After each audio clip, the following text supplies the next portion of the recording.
Kisah Muawiyah bin Abi Sufyan radhiyallahu anhu, dari penentang dakwah hingga penjaga peradaban Islam. Bab 1. Terlahir dari bangsawan Quraisy. Muawiyah bin Abi Sufyan radhiyallahu anhu lahir di kota Mekkah, di tengah lingkungan paling berpengaruh pada masa itu, kabilah Quraisy, tepatnya dari Bani Umayyah. Bani Umayyah dikenal sebagai klan bangsawan pemegang kekuasaan ekonomi, politik, dan diplomasi di Jazirah Arab. Ayahnya, Abu Sufyan bin Harb, adalah pemimpin Quraisy yang disegani.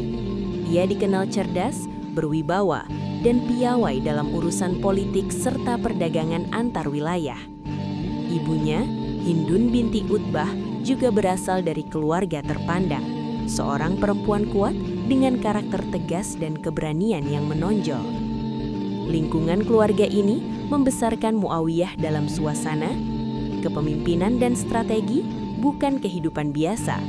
Keadatan kehormatan Quraisy yang menjunjung martabat dan loyalitas. Tradisi berpikir tajam dan berbicara terukur. Sejak kecil, Muawiyah terbiasa menyaksikan pertemuan para pemuka Quraisy, mendengar perundingan politik, dan memahami pentingnya pengaruh kata-kata. Ia tumbuh sebagai pribadi yang tenang, cermat, dan penuh perhitungan. Tidak tergesa, tidak mudah terpancing emosi. Namun di balik kemewahan dan kekuasaan itu, Mekkah masih berada dalam kegelapan jahiliyah.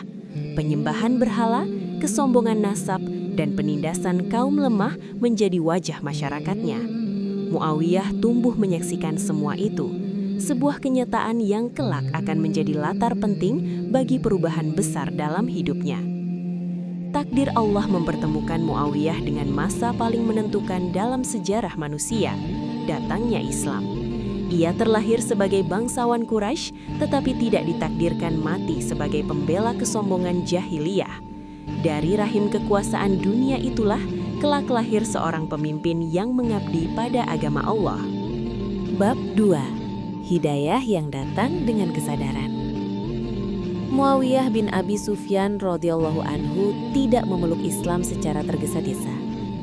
Ia tumbuh di tengah keluarga yang sejak awal berseberangan dengan dakwah Rasulullah Shallallahu Alaihi Wasallam. Namun, justru dari kedekatan itu, Muawiyah menjadi saksi langsung atas kejujuran dan keteguhan Nabi Muhammad. Seiring berjalannya waktu, ia melihat satu demi satu klaim Quraisy runtuh. Tuduhan bahwa Rasulullah Shallallahu Alaihi Wasallam pendusta tidak pernah terbukti. Ancaman dan tekanan tidak mampu memadamkan dakwah. Kaum lemah yang masuk Islam justru semakin teguh. Muawiyah mengamati semua itu dengan akal yang jernih, bukan emosi. Ia melihat bahwa Islam bukan sekedar gerakan keagamaan, melainkan kebenaran yang hidup dan konsisten. Hidayah mulai menyentuh hatinya ketika ia menyadari bahwa kekuatan Quraisy dengan seluruh harta dan pengaruhnya perlahan kalah oleh kejujuran dan akhlak Rasulullah Shallallahu Alaihi Wasallam. Kemenangan Islam bukan lahir dari pedang semata, tetapi dari kebenaran yang tak bisa dipatahkan. Pada peristiwa Fathu Makkah 8 Hijriah, ketika Rasulullah Shallallahu Alaihi Wasallam memasuki kota Makkah tanpa balas dendam, Muawiyah menyaksikan sesuatu yang belum pernah ia lihat sebelumnya. Kemenangan yang disertai kasih sayang. Orang-orang yang dahulu memusuhi Islam diberi ampunan, bukan pembalasan. Di saat itulah, Muawiyah memahami bahwa Islam bukan ancaman bagi kehormatan manusia, tetapi jalan untuk memuliakan jiwa. Ia pun memeluk Islam dengan penuh kesadaran, tanpa paksaan, tanpa kepentingan tersembunyi. Keislamannya bukan sekedar mengikuti arus, melainkan pilihan sadar seorang yang mengenali kebenaran. Sejak hari itu, Muawiyah radhiyallahu anhu tidak pernah menoleh ke belakang. Ia memulai hidup baru bukan sebagai bangsawan Quraisy yang dibanggakan nasabnya, tetapi sebagai hamba Allah yang tunduk pada kebenaran. Dan dari hidayah yang lahir dari kesadaran itulah, Allah membukakan jalan bagi peran besar yang kelak ia emban dalam sejarah Islam. Bab 3. Penulis Wahyu Allah. Setelah memeluk Islam, Muawiyah bin Abi Sufyan radhiyallahu anhu tidak menempuh jalan biasa. Ia tidak berlama-lama berada di pinggir barisan, tetapi segera mengabdikan kemampuan dan kecerdasannya untuk melayani Rasulullah Shallallahu Alaihi Wasallam. Salah satu amanah paling agung yang kemudian ia terima adalah menjadi penulis wahyu. Menjadi penulis wahyu bukanlah tugas sembarangan. Rasulullah hanya memilih orang-orang yang amanah dan jujur, cermat dalam menulis, tenang dan dapat dipercaya, memiliki kecerdasan serta ketelitian tinggi. Muawiyah radhiyallahu anhu memenuhi semua kriteria itu. Setiap kali wahyu turun, ia menuliskannya dengan penuh kehati-hatian, memastikan tidak ada satu huruf pun yang keliru. Ia menyadari bahwa yang ia tulis bukan sekedar kata, melainkan firman Allah yang akan dibaca umat manusia hingga akhir zaman. Selain menulis ayat-ayat Al-Quran, Muawiyah juga menulis surat-surat Rasulullah Shallallahu Alaihi Wasallam kepada para raja, pemimpin, dan kabilah-kabilah Arab. Dari sinilah ia belajar langsung bagaimana Rasulullah berdiplomasi dengan hikmah, kelembutan, dan ketegasan yang seimbang. Kedekatannya dengan Rasulullah bukanlah kedekatan fisik semata, tetapi kedekatan amanah. Nabi Shallallahu Alaihi Wasallam mempercayakan kepadanya tugas yang hanya bisa diemban oleh orang yang hatinya bersih dari niat buruk. Dalam beberapa riwayat disebutkan bahwa Rasulullah Shallallahu Alaihi Wasallam mendoakan Muawiyah, "Ya Allah, jadikanlah ia orang yang mendapat petunjuk dan memberi petunjuk kepada orang lain." Doa itu bukan pujian kosong, melainkan isyarat masa depan bahwa Muawiyah akan memegang peran penting dalam membimbing umat melalui kepemimpinan dan kebijaksanaan. Dari tangannya, ayat-ayat suci ditulis dengan penuh ketundukan. Dari lisannya tidak keluar klaim atau kebanggaan atas kedudukan itu. Muawiyah radhiyallahu anhu memahami bahwa kemuliaan sejati bukan karena menulis wahyu, tetapi karena menjaga amanahnya. Bab ini menandai perubahan besar dalam hidup Muawiyah, dari bangsawan Quraisy menjadi pelayan wahyu ilahi, dari pewaris kekuasaan dunia menjadi penjaga pesan langit. Bab 4. Di bawah bimbingan Khulafaur Rasyidin. Wafatnya Rasulullah Shallallahu Alaihi Wasallam menandai berakhirnya masa kenadian, tetapi bukan berakhirnya pembinaan umat. Kepemimpinan Islam dilanjutkan oleh para Khulafaur Rasyidin. Dan di bawah bimbingan merekalah Muawiyah bin Abi Sufyan radhiyallahu an ditempa menjadi pemimpin yang matang. Masa Khalifah Abu Bakar Asy-Syiddiq radhiyallahu an. Pada masa Abu Bakar radhiyallahu an, Muawiyah turut serta dalam barisan kaum muslimin yang menjaga stabilitas umat setelah wafatnya Rasulullah Shallallahu Alaihi Wasallam. Ia terlibat dalam berbagai urusan militer dan administratif, belajar langsung tentang ketegasan, kejujuran, dan keberanian mengambil keputusan dari khalifah pertama Islam.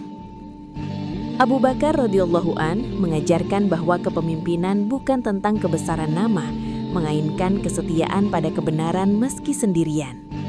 Nilai ini tertanam kuat dalam diri Muawiyah. Masa Khalifah Umar bin Khattab radhiyallahu an. Di masa Umar radhiyallahu an, bakat kepemimpinan Muawiyah semakin terlihat. Umar dikenal sangat ketat dalam memilih pejabat, tidak segan mencopot siapapun yang menyimpang. Namun, justru pada masa inilah Muawiyah dipercaya memegang amanah besar. Muawiyah diangkat menjadi gubernur wilayah Syam, sebuah daerah strategis yang berbatasan langsung dengan kekuatan besar Bizantium.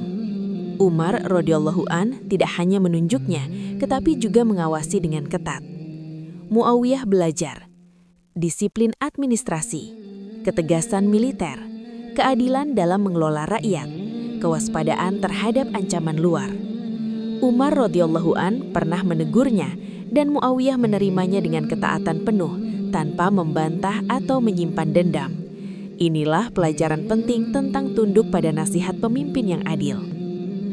Masa Khalifah Utsman bin Affan radhiyallahu an. Pada masa Utsman radhiyallahu an, amanah Muawiyah diperluas.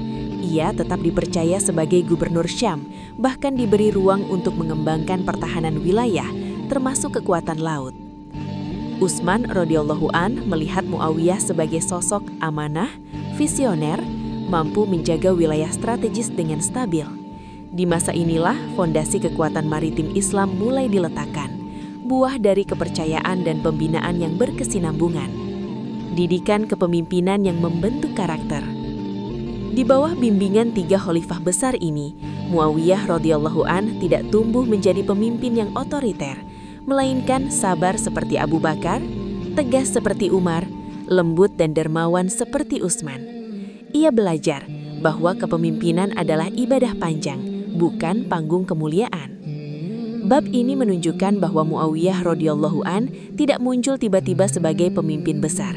Ia dibentuk, diuji, diawasi, dan dididik oleh generasi terbaik umat ini, para sahabat utama Rasulullah Shallallahu Alaihi Wasallam. Bab 5. Perintis Angkatan Laut Islam. Ketika Muawiyah bin Abi Sufyan radhiyallahu anhu menjabat sebagai gubernur Syam, ia menyadari satu kenyataan besar yang belum sepenuhnya diperhatikan kaum muslimin saat itu. Laut adalah medan strategis yang menentukan masa depan umat. Wilayah Syam berbatasan langsung dengan Kekaisaran Bizantium, kekuatan besar yang tidak hanya unggul di darat, tetapi juga menguasai lautan. Selama kaum muslimin belum memiliki armada laut, wilayah pesisir Islam selalu berada dalam ancaman. Muawiyah memandang jauh ke depan. Ia memahami bahwa dakwah Islam tidak cukup dijaga dari daratan saja. Laut adalah jalur perdagangan, komunikasi, dan serangan. Umat Islam harus siap menghadapi musuh di semua medan. Izin yang didapat dengan pertimbangan dan amanah. Pada masa Khalifah Umar bin Khattab radhiyallahu anhu, Muawiyah mengajukan usulan pembentukan angkatan laut. Umar radhiyallahu anhu dengan kehati-hatian luar biasa menolak pada awalnya. Ia khawatir keselamatan kaum muslimin di laut yang belum mereka kuasai. Muawiyah tidak memaksa. Ia menerima keputusan itu dengan penuh ketaatan. Baru pada masa Khalifah Utsman bin Affan radhiyallahu anhu, setelah pertimbangan matang dan jaminan keselamatan, Muawiyah mendapat izin resmi untuk membangun armada laut Islam. Membangun armada dari nol. Muawiyah memulai dari dasar, merekrut pelaut berpengalaman dari wilayah pesisir, membangun galangan kapal, menyusun strategi laut yang terorganisir, menanamkan disiplin dan nilai jihad pada pasukan. Armada ini bukan sekedar kekuatan militer, tetapi simbol keberanian umat Islam menembus batas baru. Penaklukan dan ekspedisi laut. Di bawah pemimpinannya, pasukan Islam berlayar menuju Pulau Siprus atau Kyprus, mengamankan wilayah pesisir Syam, menantang dominasi laut Bizantium. Puncaknya terjadi dalam Perang Zat Ash-Shawari, di mana armada Islam berhasil mengalahkan kekuatan laut Bizantium yang jauh lebih berpengalaman. Kemenangan ini mengguncang dunia. Laut Mediterania tak lagi sepenuhnya milik Bizantium. Islam diakui sebagai kekuatan laut sejati. Jalan dakwah dan perdagangan terbuka luas. Keberanian yang dilandasi tawakal. Muawiyah radhiyallahu anhu tidak membangun angkatan laut karena ambisi kekuasaan, tetapi karena amanah menjaga umat. Ia memahami bahwa keberanian tanpa perhitungan adalah kecerobohan, dan perhitungan tanpa iman adalah ketakutan. Ia mengajarkan bahwa laut pun tunduk kepada orang-orang yang bertawakal kepada Allah dan bersiap dengan sungguh-sungguh. Bab ini menegaskan bahwa Muawiyah bin Abi Sufyan radhiyallahu anhu bukan hanya pemimpin administratif, tetapi arsitek peradaban maritim Islam. Dari visinya, lahir kekuatan yang kelak menjaga wilayah Islam selama berabad-abad. Bab 6. Fitnah besar dan ujian sejarah. Setelah wafatnya Khalifah Utsman bin Affan radhiyallahu anhu, umat Islam memasuki masa yang paling menyakitkan dalam sejarah awalnya. Masa yang oleh para ulama disebut sebagai Al-Fitnah Al-Kubra, yaitu fitnah besar. Darah seorang khalifah tertumpah, dan luka itu mengguncang persatuan kaum muslimin. Muawiyah bin Abi Sufyan radhiyallahu anhu, yang saat itu menjabat sebagai gubernur Syam, adalah kerabat dekat Utsman radhiyallahu anhu. Ia mengenal pribadi Utsman bukan hanya sebagai pemimpin, tetapi sebagai sahabat Nabi yang lembut, dermawan, dan tak layak dibunuh secara zalim. Dari sinilah ujian besar itu bermula. Saat tuntutan keadilan atas darah khalifah, Muawiyah radhiyallahu anhu menuntut agar para pembunuh Utsman radhiyallahu anhu segera diadili. Baginya, menegakkan keadilan atas darah khalifah adalah kewajiban syar'i dan moral, bukan ambisi politik. Sementara itu, Ali bin Abi Thalib radhiyallahu anhu yang diangkat menjadi khalifah menghadapi situasi yang sangat rumit. Saat para pemberontak bercampur dengan masyarakat Madinah, kondisi politik belum stabil, penegakan hukum membutuhkan waktu dan ketenangan. Perbedaan pendekatan inilah yang kemudian berkembang menjadi perbedaan ijtihad, bukan permusuhan pribadi. Bukan pertarungan kebenaran melawan kebatilan. Sangat penting untuk dipahami dengan jujur.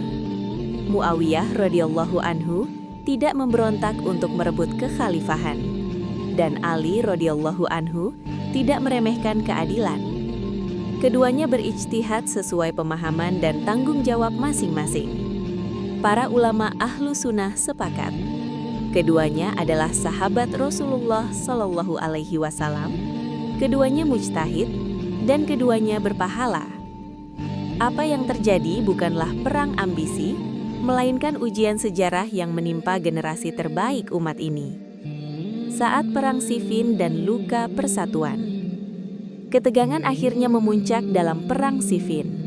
Darah kaum muslimin tertumpah, sebuah peristiwa yang menyayat hati setiap orang beriman.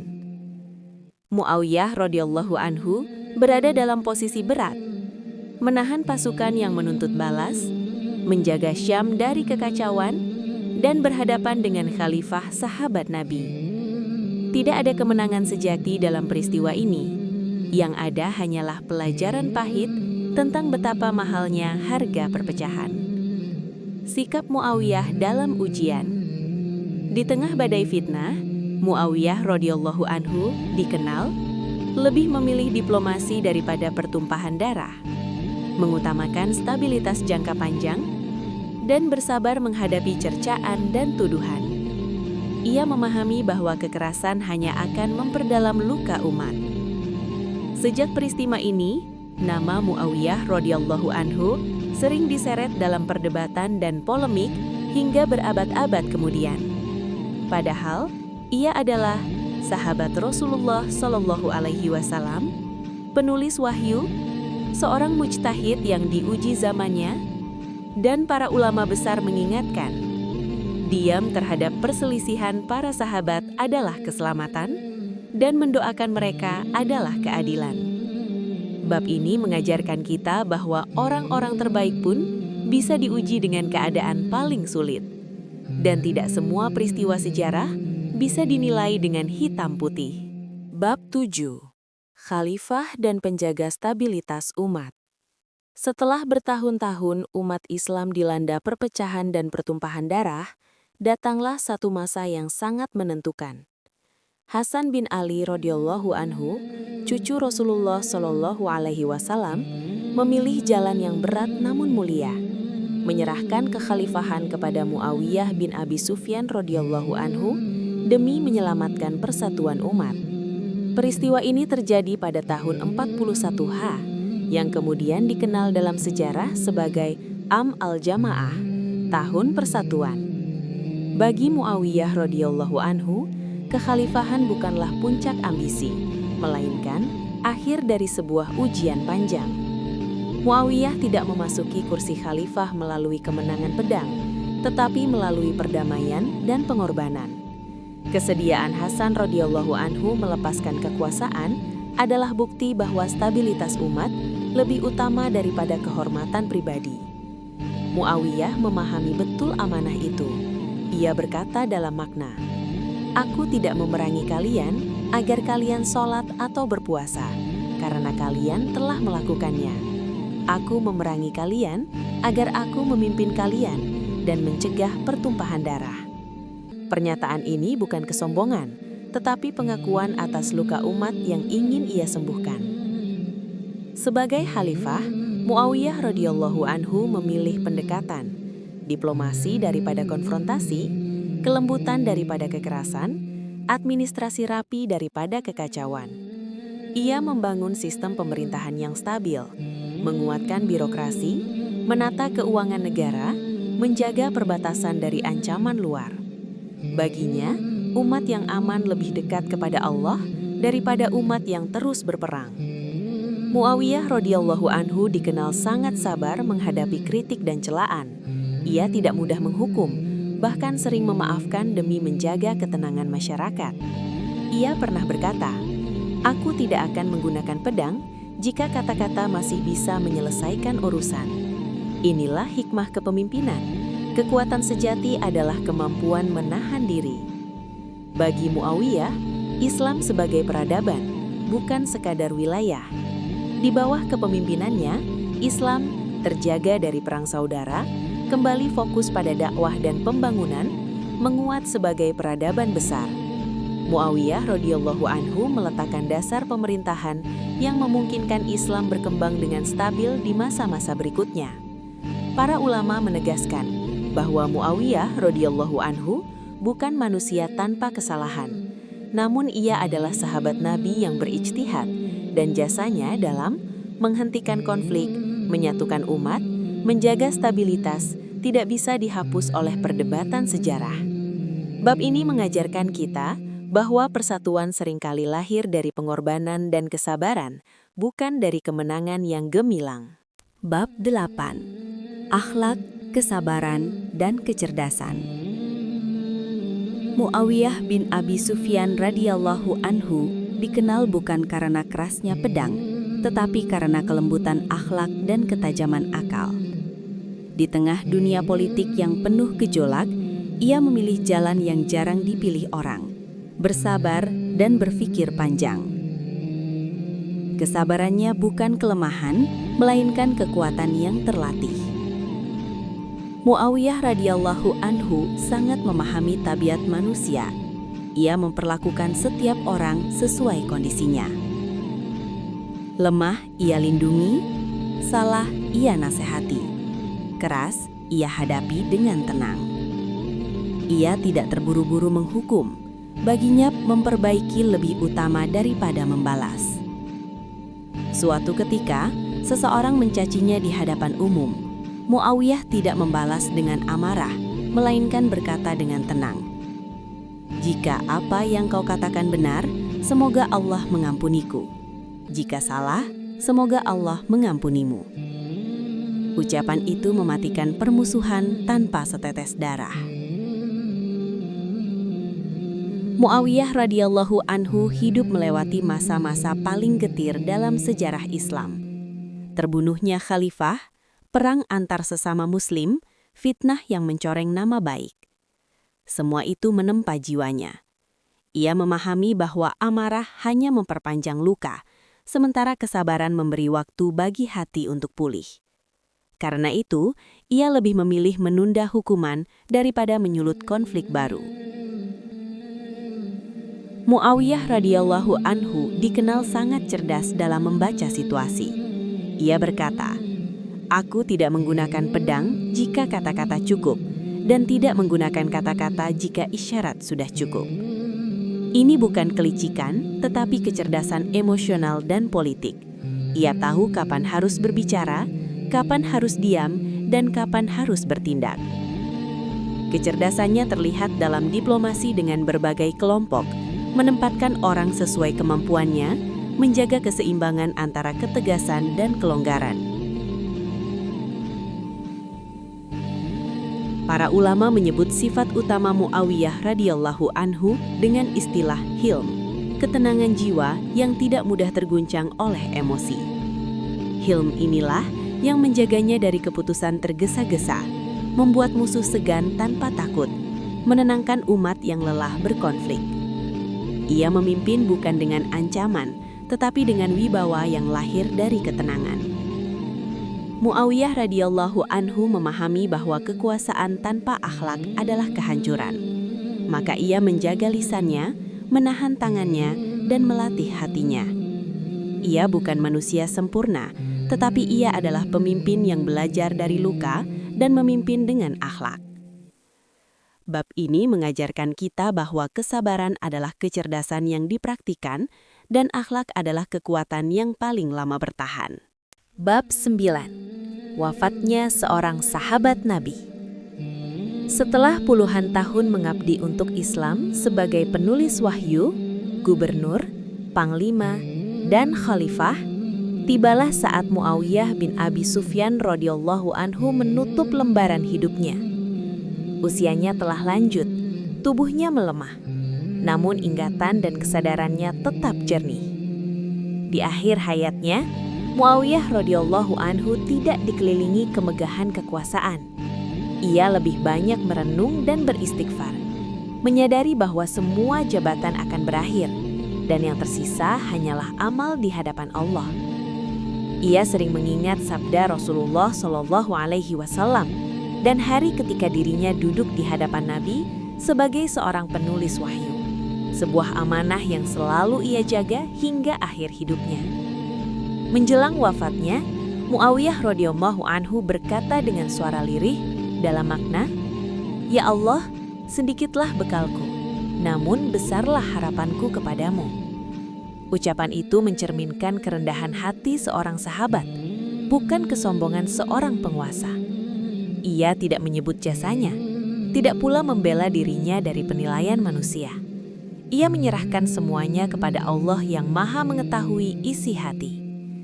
Muawiyah bin Abi Sufyan radhiyallahu anhu wafat pada tahun 60 Hijriah di negeri Syam, wilayah yang ia jaga dan cintai sepanjang hidupnya.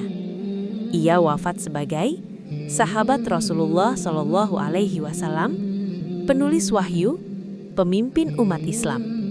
Jenazahnya disalatkan oleh kaum muslimin, dan ia dikuburkan dengan sederhana, tanpa mahkota, tanpa pengawal, tanpa kebesaran dunia.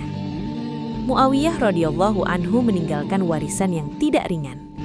Persatuan umat setelah fitnah panjang, sistem pemerintahan yang stabil, wilayah Islam yang terjaga dari ancaman luar. Namun lebih dari itu, ia meninggalkan pelajaran tentang kesabaran, kecerdasan, dan tanggung jawab iman. Para ulama ahlu sunnah sepakat bahwa Muawiyah radhiyallahu anhu adalah sahabat Nabi, tidak maksum, seorang mujtahid yang diuji zamannya. Kesalahannya diserahkan kepada keadilan Allah, dan kebaikannya menjadi teladan bagi umat. Bab ini mengajarkan kita satu hal penting. Sehebat apapun manusia, ia akan kembali sebagai hamba, dan seindah-indah akhir adalah wafat dalam iman. Bab 10. Hikmah dari kehidupan Muawiyah bin Abi Sufyan radhiyallahu an. Perjalanan hidup Muawiyah bin Abi Sufyan radhiyallahu an adalah perjalanan panjang yang penuh perubahan, ujian, dan pembelajaran. Ia memulai hidup sebagai bangsawan Quraisy di masa jahiliyah, lalu menutupnya sebagai sahabat Nabi SAW dan pemimpin umat Islam. Di antara dua titik itu, tersimpan hikmah besar bagi siapapun yang ingin memahami makna iman dan kepemimpinan. Hikmah pertama yang tampak adalah bahwa hidayah tidak selalu datang di awal kehidupan, tetapi ia datang tepat pada waktunya. Muawiyah radhiyallahu an tidak termasuk orang yang pertama masuk Islam, namun ketika hidayah mengetuk hatinya, ia menerimanya dengan kesadaran penuh dan menjadikannya jalan hidup. Ini mengajarkan bahwa nilai seseorang di sisi Allah bukan ditentukan oleh kapan ia mulai, tetapi oleh bagaimana ia beristiqomah setelah beriman. Hikmah kedua adalah tentang amanah ilmu dan kepercayaan. Ketika Rasulullah SAW mempercayainya sebagai penulis wahyu, Muawiyah radhiyallahu an belajar bahwa kemuliaan sejati lahir dari menjaga amanah, bukan dari menuntut kedudukan. Ia tidak memamerkan kedekatannya dengan Nabi, tetapi membuktikannya melalui ketelitian, kejujuran, dan kesungguhan. Hikmah ketiga terletak pada kesabaran dalam menghadapi ujian sejarah. Fitnah besar yang melanda umat Islam bukanlah peristiwa kecil. Muawiyah radhiyallahu an berdiri di tengah badai itu sebagai manusia biasa yang berijtihad. Dari sini kita belajar bahwa bahkan generasi terbaik pun bisa diuji dengan keadaan yang melampaui kemampuan manusia. Karena itu, sejarah para sahabat seharusnya dibaca dengan kerendahan hati, bukan dengan penghakiman.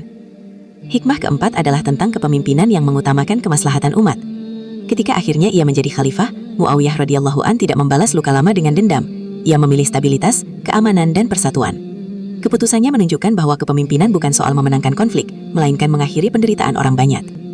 Hikmah kelima adalah akhlak sebagai puncak kecerdasan. Muawiyah radhiyallahu an dikenal cerdas dan piawai, namun kecerdasannya dibingkai oleh hilm, ketenangan jiwa. Ia menahan amarah, memaafkan celaan, dan menyelesaikan masalah dengan kebijaksanaan. Dari sini kita memahami bahwa akal yang tajam tanpa akhlak hanya akan melahirkan kerusakan. Dan hikmah terakhir adalah tentang akhir kehidupan seorang hamba. Muawiyah radhiyallahu an wafat bukan sebagai raja yang bermegah, tetapi sebagai sahabat Nabi yang penuh harap akan rahmat Allah. Semua jabatan, pengaruh, dan pujian ditinggalkannya. Yang ia bawa hanyalah iman, amal, dan doa. Bab ini mengajarkan bahwa hidup bukan tentang bebas dari ujian, tetapi tentang bagaimana iman membimbing kita melaluinya. Semoga Allah meridhoi Muawiyah bin Abi Sufyan radhiyallahu an, mengampuni kekurangannya, dan menjadikan kisah hidupnya pelajaran yang menenangkan hati dan meluruskan pandangan bagi kita semua.